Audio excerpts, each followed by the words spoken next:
I've never told this story publicly. Honestly, I've barely even said it out loud. Not because I forgot. I couldn't if I tried, but because people don't want to believe things like this happen. They'd rather think you're crazy or lying than face what it means if you're telling the truth. But I need to get it out, at least once, maybe just so I can sleep again. When I was 9 years old, I was almost unalive during what was supposed to be a routine hospital stay, and it wasn't an accident. They planned it, they wanted to take my life and sell my organs.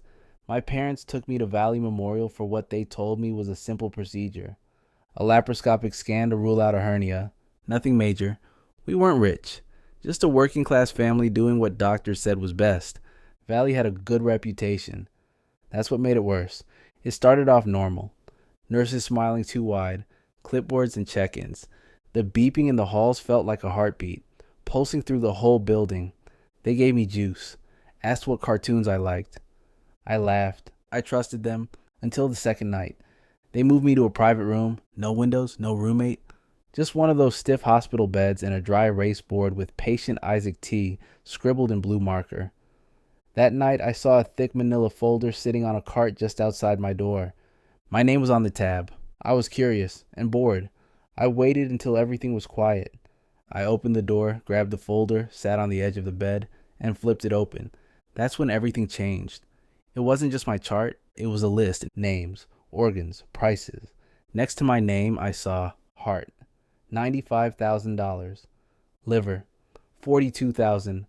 Kidneys, $60,000 for the pair. At first, I didn't understand. Then it hit me. They weren't planning to fix me. They were prepping to take me apart. I heard footsteps. Panicked, I shoved the file back on the cart, got under the blanket, pretended to be asleep. After that, things changed. The nurses were colder. One kept forgetting my name. Another avoided eye contact altogether. I knew they knew, but I didn't say a word. When my parents visited, I begged them to believe me. Told them about the folder, the list, everything. My mom looked horrified. My dad rubbed his face and said I was just scared, just imagining things. They had already signed the consent forms. Everything was set. That night, I stuffed a plastic spoon under my mattress. It sounds stupid now, but it made me feel like I had something to protect myself with. The next morning, they wheeled me down a hallway I hadn't seen before. No signs, no friendly nurses, just long, buzzing lights overhead. They put a mask on my face, said it was oxygen, but I know now it was anesthesia. I tried to move my arm. It was strapped down.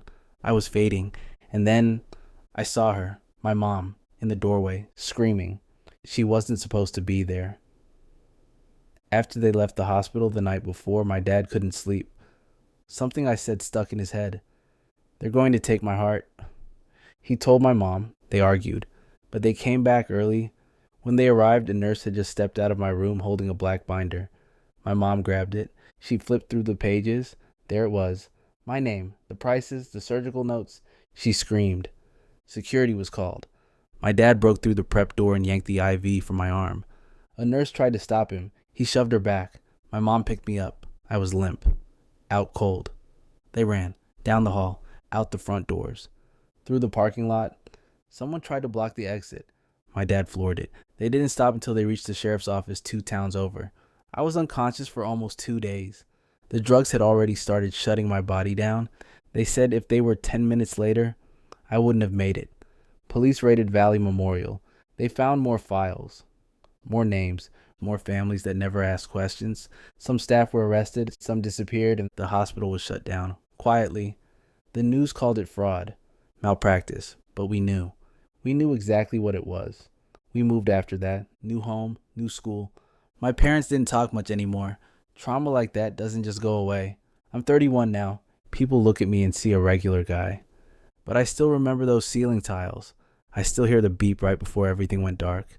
And sometimes, I still wonder if I ever really woke up.